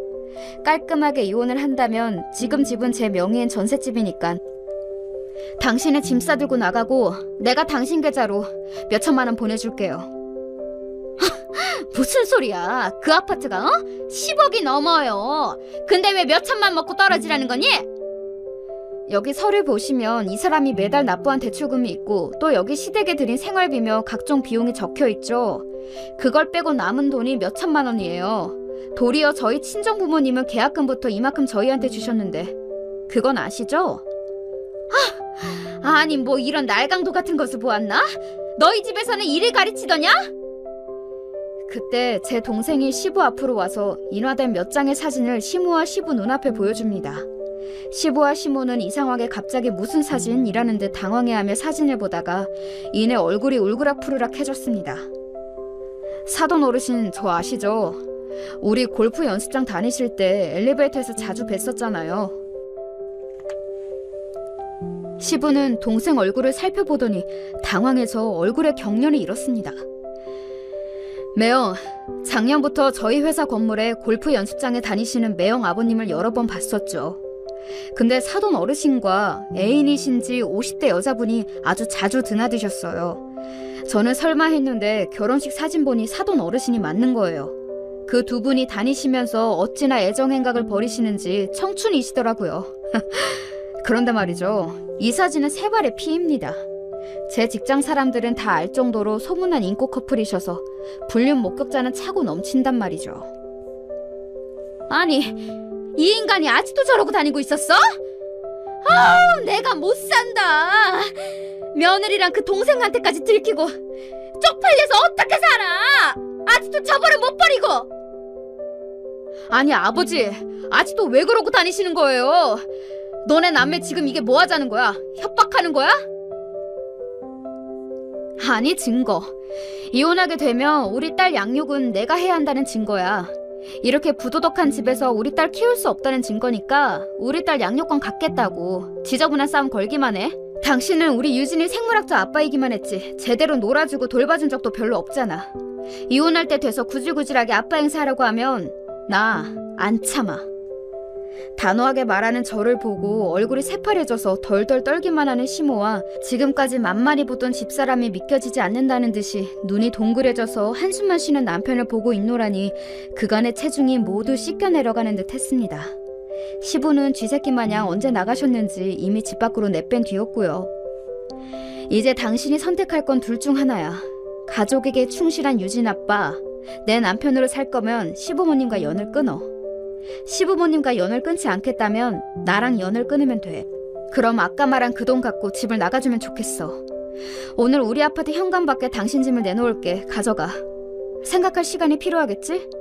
여기서 지내든 어디서 지내든 마음대로 하고 제대로 된 선택을 하면 그때 아파트 문을 열어줄 거야. 비밀번호는 당연히 이미 바꿔놓았고 이혼 결심 서면 연락 줘. 이혼서를 바로 제출할 테니까. 저를 향하는 여러 욕이 난무하는 시모와 남편을 뒤로하고 남동생과 지긋지긋한 시댁 문턱을 나섰습니다. 저 사실 이날을 위해 몇 날 며칠을 대본을 쓰고 외우고 연기 연습했는지 몰라요. 그런데도 시댁을 나서자마자 다리가 후들거리고 심장이 떨려서 자리에 주저앉을 것만 같았습니다. 남동생이 든든히 제 옆을 지켜주고 있어서 정말 다행이었어요. 누나 정말 잘했어. 누나 다시 받고 그동안 진짜 고생 많았다. 동생은 자신도 울면서도 떨고 있는 저의 어깨를 조용히 안아주었습니다. 그리고 저는 사랑하는 딸이 있는 내 집으로 향했습니다. 제가 쓴 이야기는 여기까지입니다. 길고 우여곡절 많았던 이야기 읽어주셔서 감사합니다. 자, 구독자 여러분, 과연 제 남편은 어떤 선택을 했고 저는 어떻게 살고 있을까요? 마음껏 상상해보세요. 궁금하시다면 댓글을 남겨주시고요. 언젠가 그 뒷이야기를 쓰러 다시 오겠습니다.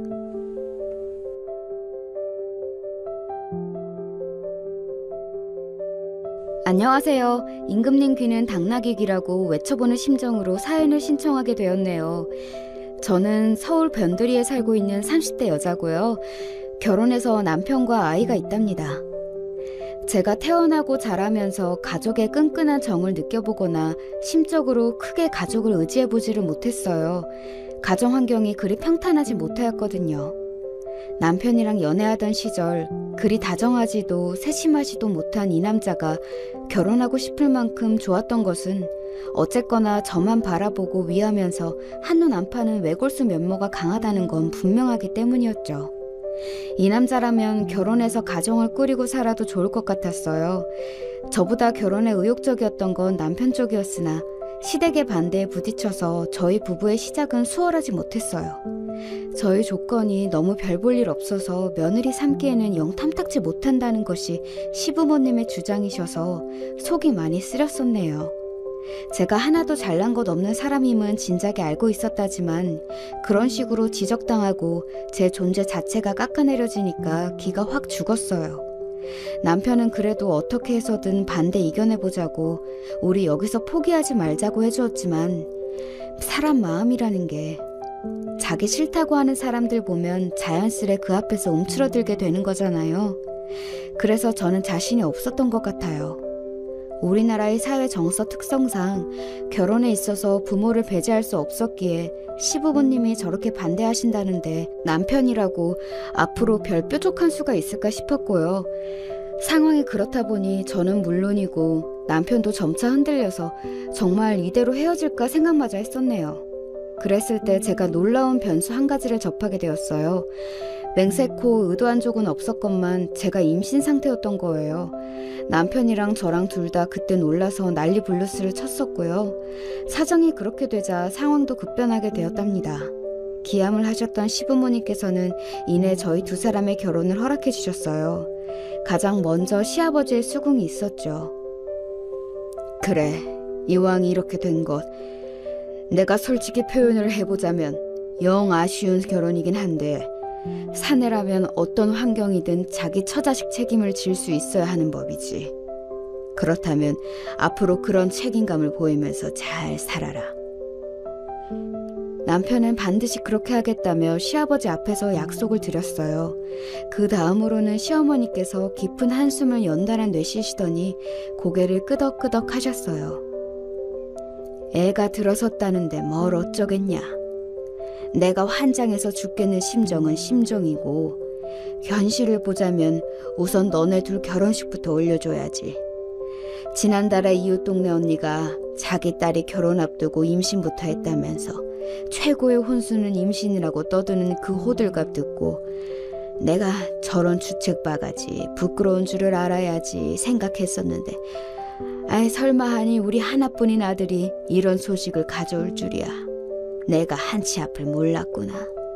아이고.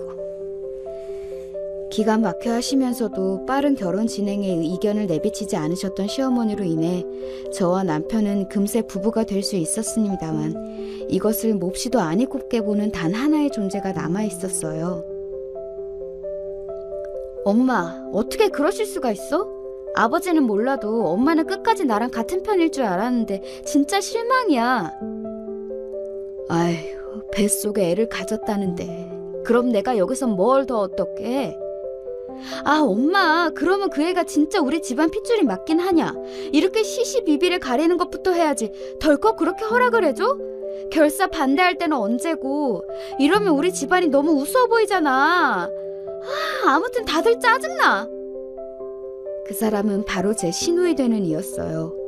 남편보다 5살 많은 누나였는데 연애하는 동안 제가 시누이에 대해서 얘기를 잘 들어본 적은 없었네요. 시누이가 결혼할 때는 남편이랑 저랑 연애 초기였기 때문에 제가 언감생신 결혼식에 참여한다거나 그런 건 상상도 못 해봤었고요. 그래서 결혼 허락을 받으려고 시댁 문턱을 넘을 때가 되어서야 제가 시누이를 처음 실제로 만나본 거였죠. 그러니까 당연히 서로 잘 모르는 초면인 사이였는데 시누이는 아예 초장부터 저를 대놓고 싫어했어요. 저의 임신으로 갑자기 결혼이 진행되자 그야말로 입에 거품 물면서 발작을 해댔고요. 잠깐 거실에 둘만 남았을 때 저를 향해서 작정하고 임신한 가증스럽고 계산적인 무서운 여자라며 중얼거리는 걸 듣고 심장이 철렁 내려앉았었네요.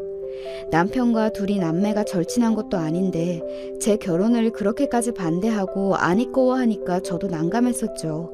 딱 봐도 성질머리가 보통 수준이 아니었고 시부모님 두 분마저 신우에게는 큰 소리 못 치시길래 제가 알아서 숙이기로 하였어요. 참고로 신우이는 이미 그때 결혼 3년 차였답니다. 신우의 남편인 제 시매부에게는 원래 결혼을 약속했던 인연이 따로 있었대요.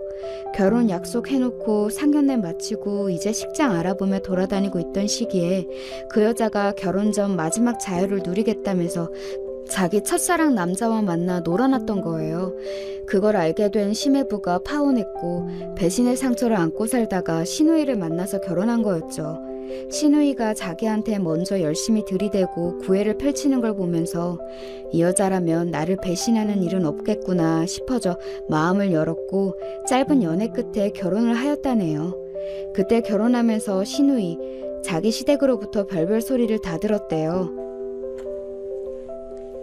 아들이 더 어린 여자랑 결혼했으면 좋겠는데 나이 많은 여자라서 좀 그렇다느니 하는 핀잔들이요.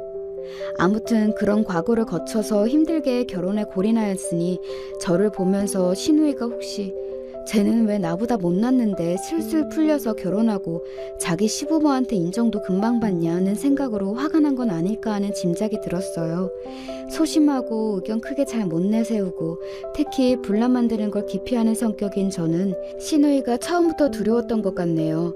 착실히 태도를 보이고는 있었지만 마음 한구석이 불편했는데 마침 남편도 저에게 이런 소리를 해왔어요. 내가 너에게 미리 확실하게 말해두고 싶은 부분이 있는데 나 우리 누나 상대 못해. 드세고 앙칼지고 온통 다혈질이라서 나는 사춘기 이후로 우리 누나랑 제대로 된 대화를 해본 적도 없어. 그러다 보니까 점차 남매 사이가 좀 딱딱해졌고 누나를 대하는 게 너무 피곤하고 어려워서 차라리 상대를 하지 말자는 마음을 먹은 지 오래야. 그렇다는 거 충분히 예상하고 있었어. 나한테 여자들끼리가 차라리 잘 통하지 않을까라고 말하는 거 듣고 아, 오빠가 형님하고 워낙 대면대면하기 때문에 차라리 나랑 형님이 가까워지는 게 더 확률이 높다고 판단한 거구나 싶었거든. 나 오빠의 누나인 내 형님이란 사람이 솔직히 현 시점에서 보자면 많이 어렵고 껄끄러운 존재야.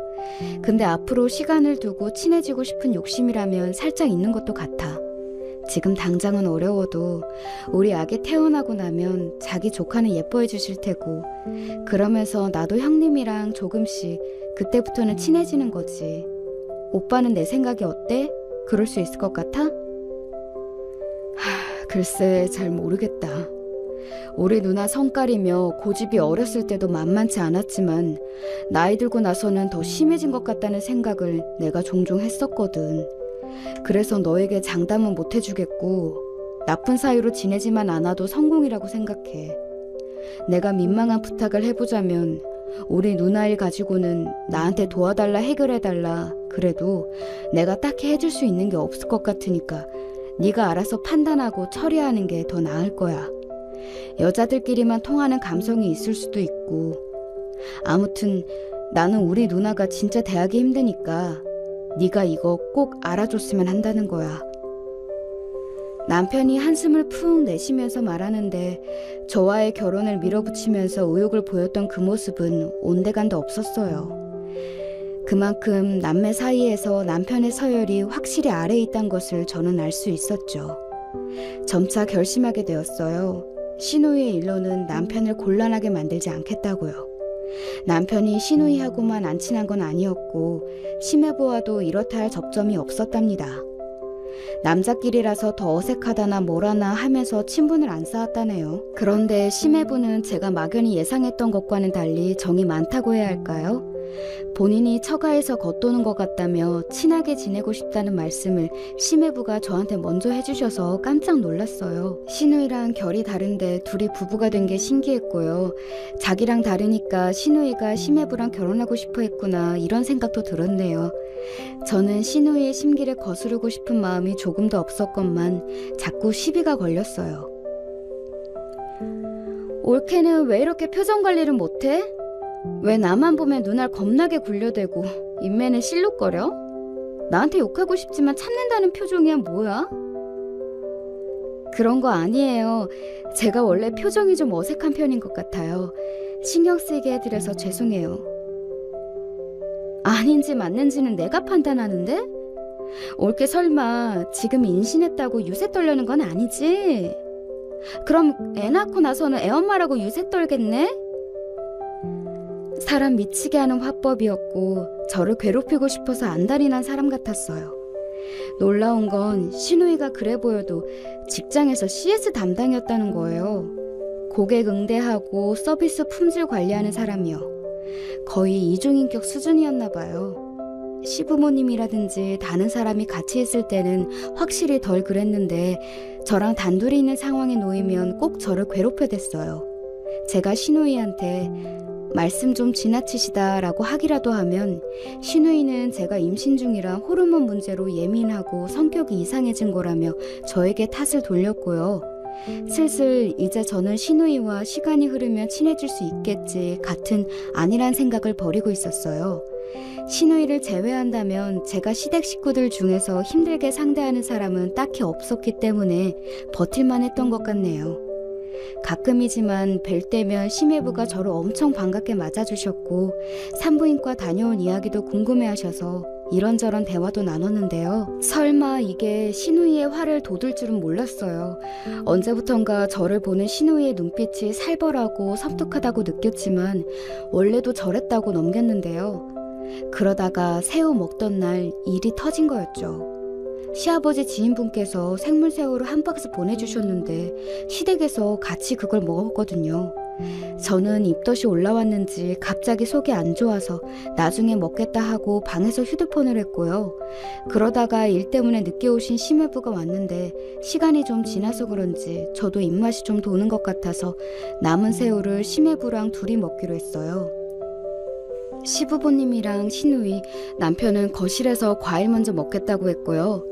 근데 딱 보니까 심해부가 손가락에 밴드를 붙이고 있는 거예요.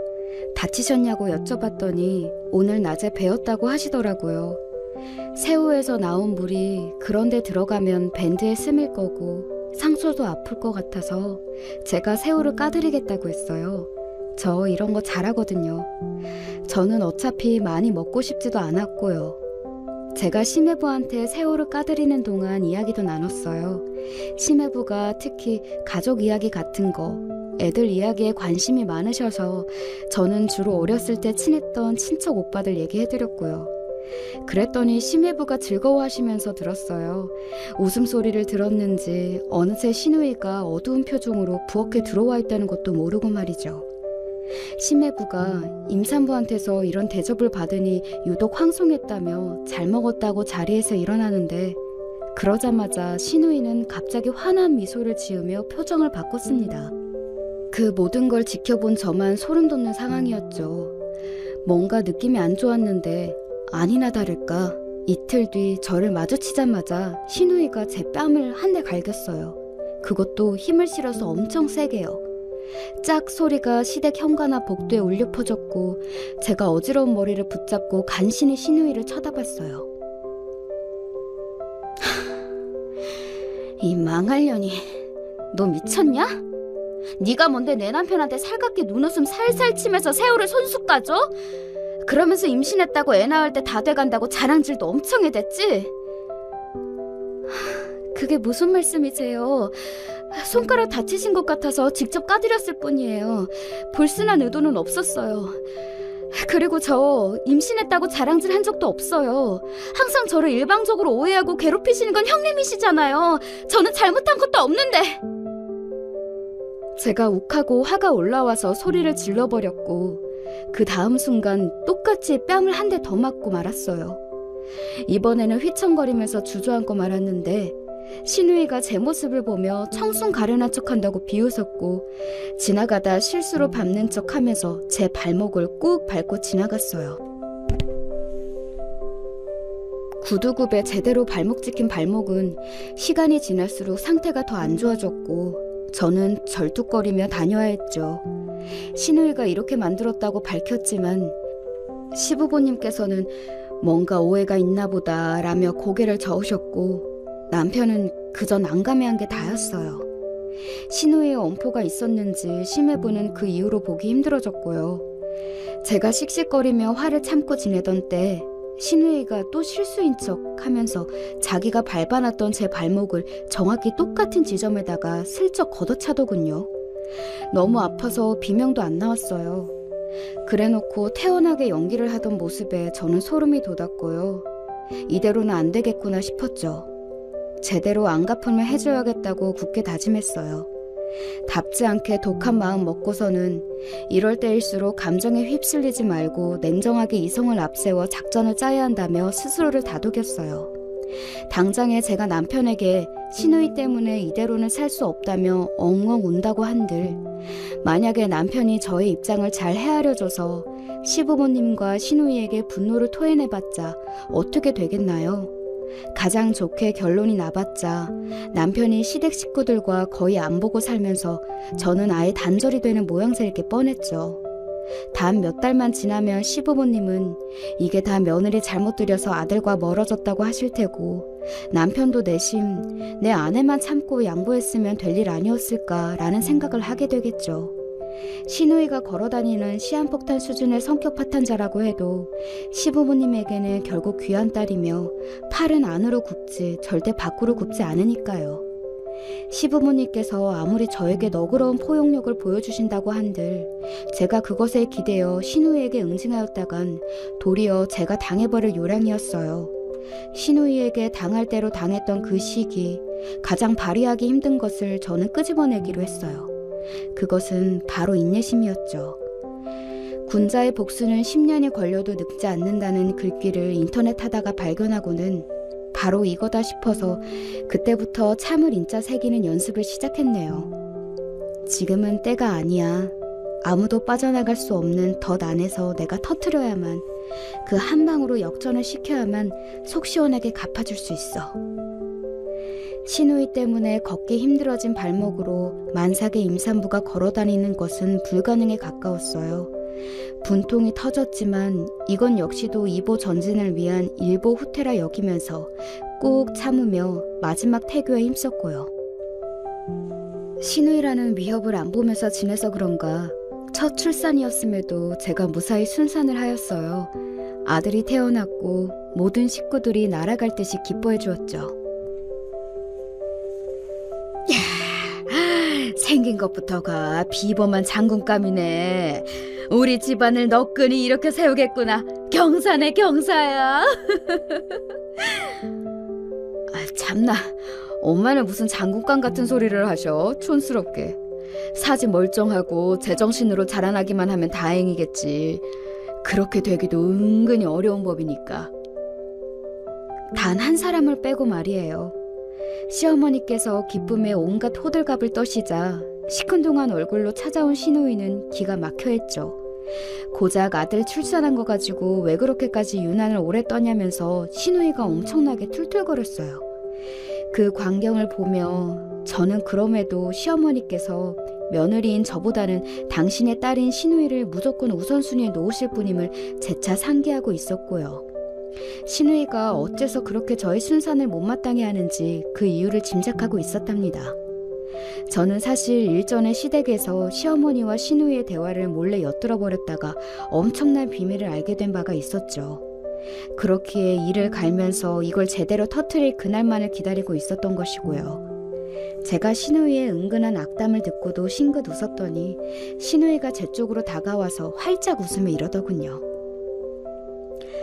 아무튼 출산 축하해. 우리 조카 너무 예쁘다. 올케가 애 낳다가 안 죽어서 다행이네. 저렇게 예쁜 아기 두고 잘못됐으면 어쩔 뻔했어. 네? 제가 어쨌든 안 죽었으니까 된 것 아닐까요? 앞으로 제가 평생 제 아들 살뜰히 돌봐줄 거예요. 그러려면 오래오래 살아야죠. 어머, 너무 그렇게 악에 빠쳐서 애쓰지 않아도 돼. 올케가 잘못돼도 애를 키워줄 사람들은 많아. 예를 들면 나?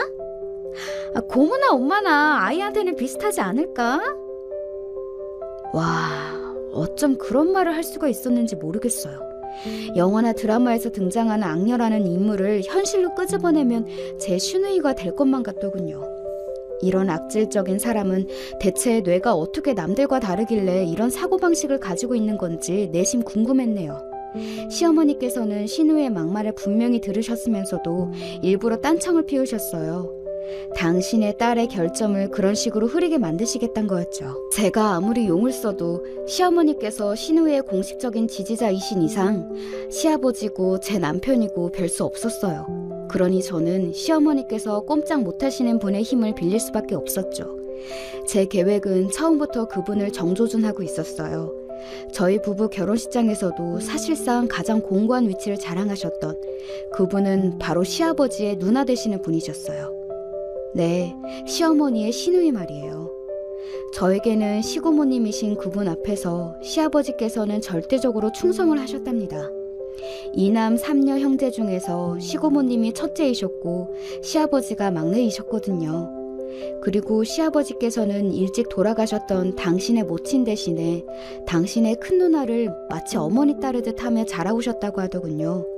그러니 시부모님께서 결혼하실 때에도 결혼하신 후에도 시고모님께서 얼마나 시어머니께 영향력을 행사하셨겠어요. 시누이이자 사실상 시모 같은 존재가 시어머니께는 시고모님이셨으니 서열이 확고하였죠. 그런 시고모님께서는 1년 중에 대부분을 일본에서 사시기에 도무지 제가 결혼 후에 사적으로 뵙는다거나 할 일이 전혀 없었어요. 다만 그분의 팔순이 곧 다가오고 있다는 것만은 분명히 알고 있었죠. 시댁 집안의 최고 권력자이신 시고모님의 팔순잔치라고 한다면 모든 사람들이 단 한 명의 불참도 없이 전원 참석하는 대형 행사가 될 전망이었답니다. 저는 범 앞에 하룻강아지 던져놓을 심산으로 열심히 아기를 키우며 지냈어요. 시누이 때문에 오래도록 아픈 발목을 매만지며 전의를 불태웠던 것 같아요. 지금 돌아보면 제가 그때 악에 받쳐서 그 한 가지 생각에만 사로잡혀 있었던 듯 싶어요. 이윽고 시간은 흘러 대망의 시고모님 팔순잔치 당일이 되었습니다. 저희 부부가 아무래도 아기를 안고 있으니 다들 관심과 이목을 이쪽으로 주었어요. 어른들께서 덕담 한마디씩 꼭 던져주셨고요. 제가 예의 바르게 웃으면서 화답을 해드렸더니 분위기가 시종일관 화기애애했고요. 그런데 시누이는 이것도 마음에 들지 않았나 봐요. 재수없게 왜 중간에 서서 길을 막고 있어. 비켜 좀, 사람 지나가게. 지나다닐 수 있는 길도 많았건만 딱 제가 있는 쪽으로 와서는 어깨로 제 몸을 세게 치면서 그러더군요. 치사하게 저한테만 들릴 수 있도록 작은 목소리로 빠르게 속삭이는 것에 제가 한숨이 저절로 나왔죠. 시누이라는 사람은 도저히 변함이 없다는 걸 새삼 실감을 해서요. 그리고 왜 그렇게 제 쪽을 경계하듯 째려보면서 자기 옆에 앉은 심해부의 팔짱을 단단히 끼던지요. 제가 그간 심해부와 아무런 접점이 없었음에도 저렇게 굴었어요.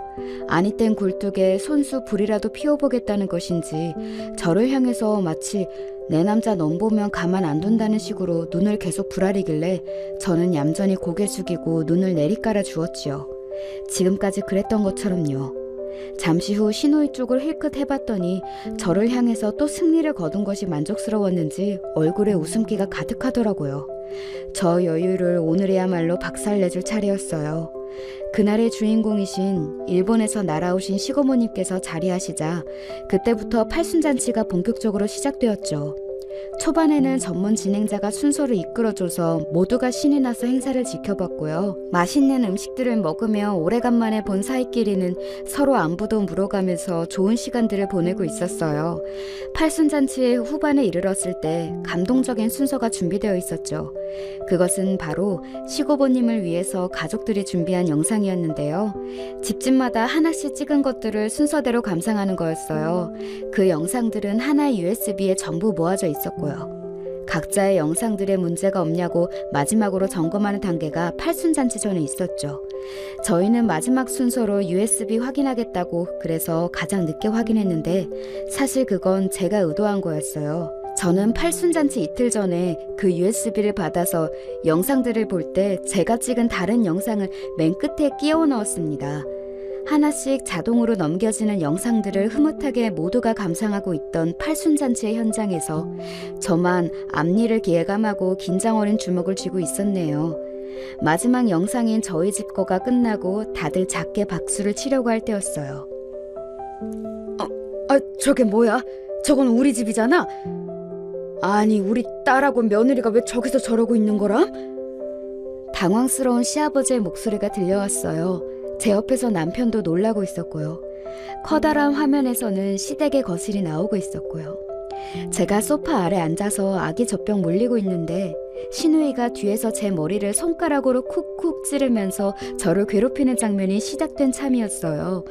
저는 제 머리를 찌르는 대로 맞으면서 힘겹게 아기에게 젖병을 물리고 있었죠. 모두가 웅성거리면서 저게 뭐냐고 중얼거리고 있는데 영상 속에서는 신우이가 큰 목소리로 이렇게 말하고 있었답니다. 너 같은 불려신은 하여간에 마음에 안 든다니까? 내가 누누이 말하지만 너는 임신이라는 수단을 써서 결혼하고 우리 집안에 들어온 것부터가 너무 천박하면서도 소름 끼쳐. 너 혹시 임신하기 달인은 아니니? 어쩜 그렇게 시기도 절묘하게 그랬을까? 가만 보니까 한 방에 임신한 것도 수상하지. 우리 귀여운 조카가 우리 집안 핏줄이 맞기나 한 건가? 나는 자꾸 그런 의심이 드네. 너는 생긴 거며 행동하는 모든 것들이 여자의 적이야. 공공해져. 주는 거 없이 얄미워 죽겠네. 그러더니 손가락으로 콕콕 찌르는 것만으로는 부족했는지 손바닥으로 제 뒤통수를 펑 날렸죠. 그러자 팔순잔치장은 경악의 현장으로 탈바꿈하였어요. 영상 속에서 신우이한테 맞고도 저는 아기를 보호하려고 어깨를 웅크리는 모습이었고요. 제 옆자리에 앉은 남편이 자기도 모르게 테이블 위에 놓인 주먹을 꽉 쥐더군요. 신우이가 자리에서 벌떡 일어난 건 그때였죠.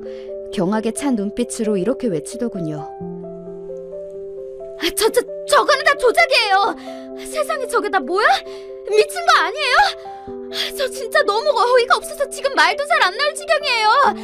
저거 당장 꺼요. 당장 영상 끄라고요. 그냥 더 볼라니까. 하지만 그때 시고모님께서 한 손을 번쩍 드시더니 의견을 크게 표하셨죠.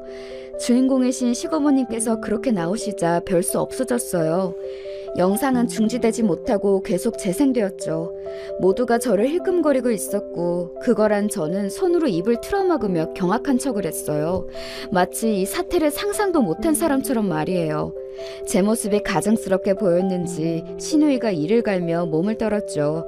이어지는 영상에서도 신우이가 저에게 갖가지 조롱과 비웃음을 날리고 있었어요. 걸레를 저에게 팍 던지면서 당장 바닥 다 닦으라고 시키자 저는 시댁바닥을 기어다니며 걸레질을 했고 신우이는 이따금씩 지나가면서 제 엉덩이를 걷어차는 장면도 있었네요. 그러자 다들 우라통을 터뜨리며 영상을 향해 삿대질을 하기 시작했네요. 특히 어른들께서 그러셨어요. 신우이가 저 갈구는 게 영상 속에서 다 나왔습니다. 제가 일부러 시댁에 갈 때마다 휴대폰을 거실 구석에 있는 책장에 비스듬히 세워놓고 동영상 촬영 버튼을 눌러놨었거든요. 저는 가히 미친 듯한 인내심으로 참으며 견디며 모든 증거를 남겨왔던 거예요. 제가 놓은 덫에 걸린 줄도 모르고 신우이는 영상마다 악마 같은 표정을 마음껏 지으며 저를 짓밟았어요. 이런 말도 영상 속에서 날렸죠.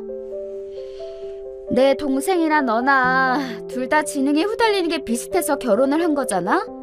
그래서 태어난 조카도 걱정이 돼. 걔도 지능이 부족하겠지? 어쩜 좋아? 그러자 시부모님께서 동시에 현기증을 느끼셨는지 앉은 자세 그대로 휘청거리셨고 신우이는 입술까지 벌벌 떨면서 저에게 돌연 소리를 질러댔어요. 너 뭐야? 이런 식으로 나온다 이거지? 네가 뭔데 나를 모함해? 인연이 진짜 너 뒤지고 싶어! 너무 분했는지 발까지 동동 구르며 소리를 지르고 난 신우이가 아차 싶었는지 찬물을 끼얹은 듯한 팔순잔치장을 천천히 둘러보면서 시고모님 쪽을 응시했어요. 아니에요. 제가 지금 너무 억울해서 기가 막혀가지고 이러는 거예요. 정말이에요. 저 결백합니다. 울먹이면서 결백을 주장한 신우이는 이윽고 자기 옆자리에 앉아있는 심해부를 내려다보면서 간절하게 말하기도 했어요. 여보, 나 진짜 너무나도 속상해. 내가 왜 이런 일을 당해야 하는지 모르겠어. 속을 알 수 없는 무서운 올케 잘못 만나서 내가 지금 억울한 함정에 빠진 거야. 여보는 나 믿지? 그치? 신우이가 한껏 가증스럽게 구는 모습에 역시 저 뻔뻔한 연기력은 대단하구나 싶었네요. 바로 그 순간 시고모님께서 두 주먹을 테이블 위로 쾅 내리치셨어요.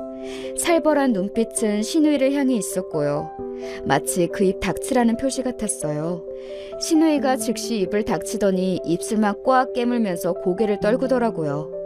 그쯤에서 제가 열심히 비틀거리며 자리에서 일어났어요. 모두의 시선이 저에게 주목된 가운데 제가 이 순간만을 위해 준비해온 대사와 감정을 필사적으로 살렸습니다. 정말 죄송합니다. 제가 분란을 만들어버렸네요. 이럴 의도는 없었어요. USB가 저희 집으로 왔을 때 제가 뭔가를 잘못 만져서 저희 집 컴퓨터에 있는 영상들을 그쪽으로 옮긴 모양이에요. 이렇게 제가 찍은 영상들이 공개될 줄은 몰랐고 그냥 나중을 위해서 혹시나 싶어서 모아둔 것뿐이었는데 맹세코 이런 식으로 터뜨릴 생각은 추호도 없었습니다. 믿어주세요. 즐거운 팔순잔치를 제가 망쳐놓은 것 같아서 너무 죄송하고 그리고 다들 형님을 혼내지 말아주셨으면 해요. 저는 형님을 이해하고 있어요. 이건 진심이에요. 저는 시고모님과 시부모님을 번갈아 쳐다보며 눈물이 그렁그렁해진 채로 말을 이었어요. 슬쩍 보니까 시누이는 도저히 갈피를 못 잡겠다는 표정으로 저를 쏘아보고 있었고요. 저는 눈물을 훔치며 집안의 어른들이 시누이를 용서해 주실 것을 빌었죠. 부디 형님을 용서해 주세요. 저도 형님이 저를 괴롭히시는 게 죽을 만큼 힘들었지만 형님의 처지가 안쓰럽기도 해서 오죽하면 저러시나 싶고 왜냐하면 형님은 아이를 갖기 힘드신 몸이니까 저를 보면 복잡한 심경이셨겠죠. 제가 이해하렵니다. 같은 여자로서 제가 어떻게든 공감을 해드리고 싶어요. 제가 흐느끼며 던진 폭탄 발언에 소란이 일었어요. 다들 그게 무슨 말이냐고, 아이를 갖기 힘들다는 게 무슨 뜻이냐면 난리들도 아니었죠. 저는 감정에 격해져서 깜빡 말실수를 하고 만 것처럼 놀란 표정을 지어 보였고요. 그간 제가 괜히 복수의 뜻을 품어왔던 게 아닌 것을 그 자리에서 제대로 뽐내 보였습니다. 그때 심해부가 넋이 완전히 나간 표정으로 자리에서 천천히 일어나는 게 보였어요. 시누이는 사색이 되어 있었고 도대체 제가 자기의 비밀을 어떻게 알았는지 의문이란 얼굴이었죠. 저는 시댁에서 시어머니와 시누이의 대화를 언뜻 엿들은 적이 있었어요. 시어머니께서 너는 남들보다 2배로 노력해야 한다. 지금이라도 병원 다녀라 라는 식으로 시누이에게 말씀을 하셨거든요. 그러자 시누이가 자존심 상해서라도 아직 병원 다닐 생각 안 든다고 대답했었고요. 분명히 이세 가는 문제로 대화를 나누고 있었던 것 같은데 시누이가 남들보다 더 노력해야 한다는 게 어째서인지 궁금해졌었죠. 어쨌거나 그때부터 확실해진 거였어요. 시누이가 임신에 어려운 몸이고 저를 처음부터 엄청나게 싫어했던 건 제가 혼전 임신은 한 사람이어서였죠. 아이를 좋아하는 남자랑 결혼한 탓에 자기는 애타게 오매불만 기다리는 임신, 저는 결혼 전부터 해버렸으니 제가 너무 싫었던 거예요. 그렇기에 시어머니는 더욱 당신의 딸이 안쓰럽고 애틋하였고요. 그제서야 퍼즐이 맞춰지는 기분이었죠. 그 후로 저는 추가적인 단서를 찾으려고 일부러 시누이 곁을 맴돌기도 했었던 거예요. 시누이가 저를 못살게 하는 증거도 모으고 시누이가 임신에 어려운 것에 대한 얘기도 정확히 들을 겸 해서요. 그 결과 저는 시누이가 난소 나이가 많다는 사실을 알아낼 수 있었어요. 여자만 가지고 있는 난소라는 생식기 조직에서 생성되는 호르몬, 이게 나이가 들수록 분비가 조금씩만 되기 시작하거든요. 그러니 여자들의 생리가 아예 끝나고 나면 분비가 거의 안 되지요. 이렇게 차이가 있기 때문에 혈액 검사로 난소의 나이라는 걸 파악할 수가 있어요. 검사자 나이하고 난소 나이가 대략 일치하는 게 평균이라 할 수 있겠는데 제가 놀라운 사실을 접한 거였죠. 시누이는 난소 나이가 자기 나이보다 12살이나 많았어요. 검사지에 아예 나와 있더라고요. 그럼 사실상 생리가 끝난 상태 수준의 호르몬을 가지고 있다는 얘기였죠. 30살보다 40살이 임신 어려운 건 누구나 아는 사실이고 그냥 상식이잖아요. 그렇다면 시누이도 난소 나이를 보고선 당연히 자기가 임신 힘든 거 예전부터 알았을 텐데 심해부를 비롯한 모두를 속이고 있었던 거죠. 오로지 시어머니만 아시는 듯 했고요. 아니에요. 제가 임신이 어렵다니, 힘들다니, 그건 말이 안 되죠. 저 아직 창창한 나이인데 올케가 아직 잘 모르고 떠드는 모양이에요. 다들 오해하지 마세요. 여보, 나는 멀쩡하니까 걱정 안 해도 돼. 나 임신 언제든지 할 수 있는 몸이야. 지금까지 아기 천사가 엇걸려서 임신이 안 되었을 뿐이지. 올케, 진짜 미쳤어? 오늘 어디 아프기라도 한 거야? 당장 나한테 사과해! 맞아요. 네, 형님 말이 맞아요. 제가 잘못했습니다. 난소 나이가 많다고 해서 임신이 안 되는 건 절대 아니죠. 형님은 본인 나이보다 난자 나이가 12살이나 많은 경우라서 상심이 크시겠지만 반드시 이겨내실 수 있으시니까요. 저는 형님이라면 해내실 거라 믿어요. 제 사과를 듣고 의기양양해졌던 신우이는 이어진 제 뒷말을 듣고 나자 충격받아서 자리에 털썩 주저앉았어요. 심해부 또한 많이 놀라셨는지 자리에 스르르 쓰러지듯 앉으셨고요. 모두가 놀라서 한마디씩 던지는 가운데 시어머니께서는 눈을 질끔 감고 계셨으며 시아버지께서는 이 현실을 믿으실 수가 없는지 멍하게 고개를 젓고 계셨어요. 다들 조용! 이 무슨 망측한 일이냐? 어디 부끄러워서 나 팔순잔치 하고 왔다고 말도 못하겠구나. 그때 일가를 터뜨리신 시고모님께서 근엄한 표정으로 자리에서 일어나셨어요.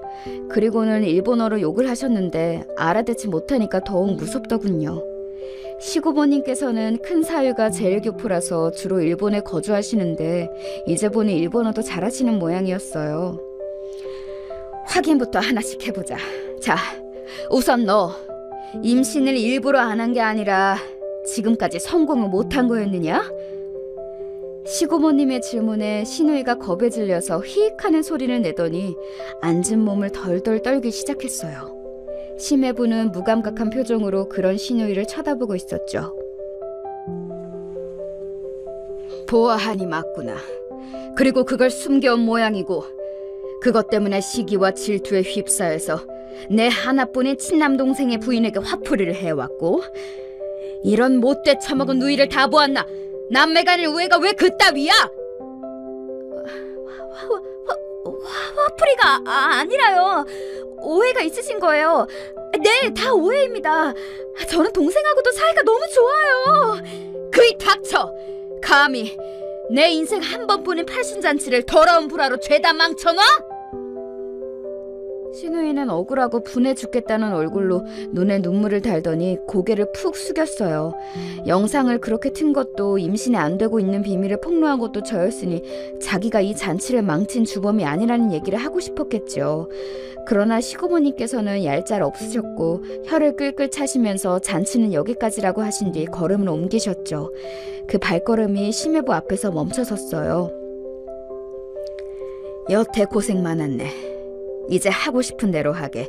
우리 집안 식구들은 그 누구 하나 아무도 저 가증스러운 것에 편에 서지 않을 테니.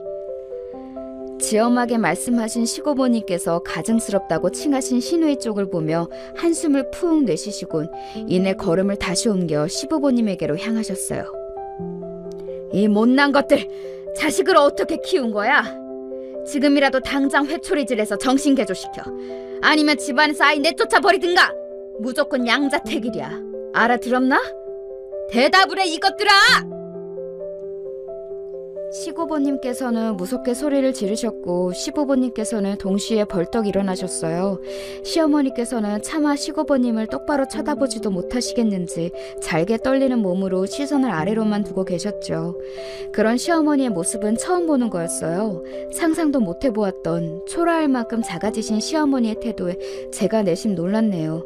시아버지께서는 처신 단단히 해두겠다며 분명히 말씀을 하셨고 다시 혀를 끌끌 차신 시고모님께서는 걸음을 옮겨 마지막으로 저희 부부 앞에 서셨어요.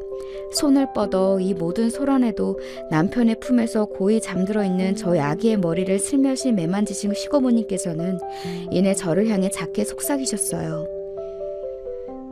넌 아주 머리를 잘 썼구나.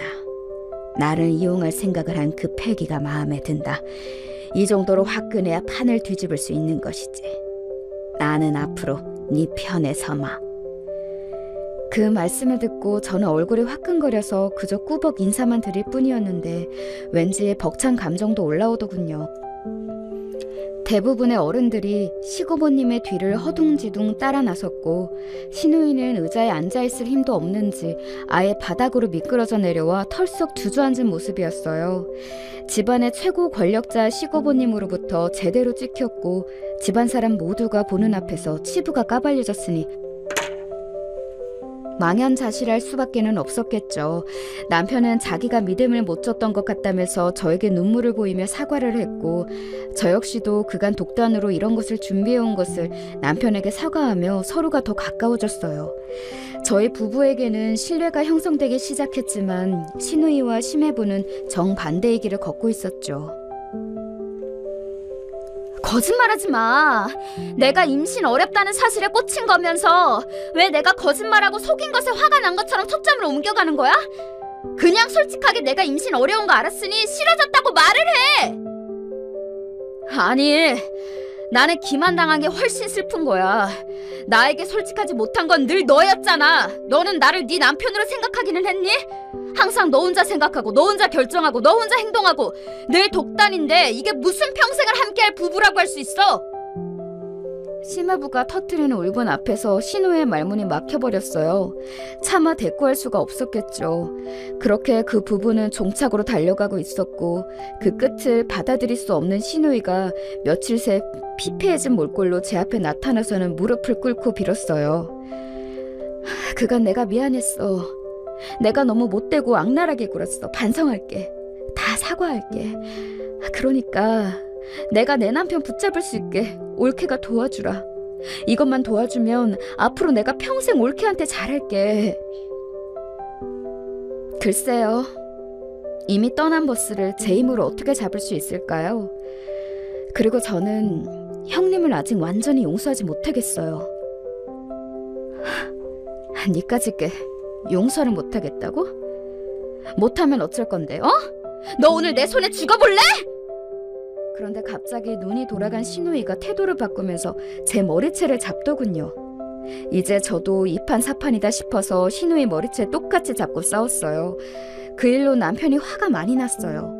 생전 연락 안 하고 살았던 심해부에게 남편이 연락을 해서 제발 빨리 이혼해서 새 출발 편하게 하시라며 되려 설득을 했죠. 사람 된됨이 좋고 정이 약한 심해부가 이혼 과정의 끝자락에서 머뭇거리고 계셨는데 그때 남편이 종용하는 바람에 후딱 이혼해버리셨죠. 신우이는 그러니까 괜한 짓을 해서 자기 무덤을 판 거였어요. 그리고 다시 며칠 뒤 저랑 남편이랑 아기랑 셋이 시댁에서 밥 먹고 있는데 신우이가 들이닥쳤어요. 그리고는 저에게 대뜸 소리를 지르더군요. 이게 다 너 때문이야. 너 때문에 내 인생에 부정을 탄 거라고. 네가 물어놔야 돼. 너 이거 어떻게 보상할 거야? 너 이제 성질 좀 제발 죽이고 살아라. 왜 몸이 그렇게 됐겠냐? 네 몸에 독이 쌓여서 그런 거 아니겠어? 누구를 탓해? 거울을 봐라. 탓해야 할 상대는 그곳에 들어있다. 그러나 신우의 발악을 잠재운 건 저나 남편이 아니라 시아버지셨어요. 엄한 꾸중을 들은 신우이가 털썩 주저앉았고 시어머니께서는 그대로 당신의 귀한 딸이라며 방으로 데려가 챙기시더군요. 저는 그 모습을 보며 마지막 단계를 실시하기로 했어요. 저는 신우이를 정확히 겨냥하면서 그 회사에다가 서비스 불만 제기를 넣었습니다. 일부러 띄엄띄엄 반년간 3번 넣어왔었고요. 그렇게 밑밥을 깔아뒀던 것 위에 2주에 3차례라는 불만 제기를 선사해 주었죠. 익명의 창구를 통해 저격을 당한 신우이는 직장에서의 위치가 어려워졌어요. 알고 보니 신우이가 직장에서도 나름 성질을 부렸었나 보더라고요. 고객한테 받은 스트레스를 신입들한테 푼 거였죠. 새로 들어온 신입들을 벽에 한 줄로 세워놓고 발로 정강이 한 대씩 찬 적도 있다네요.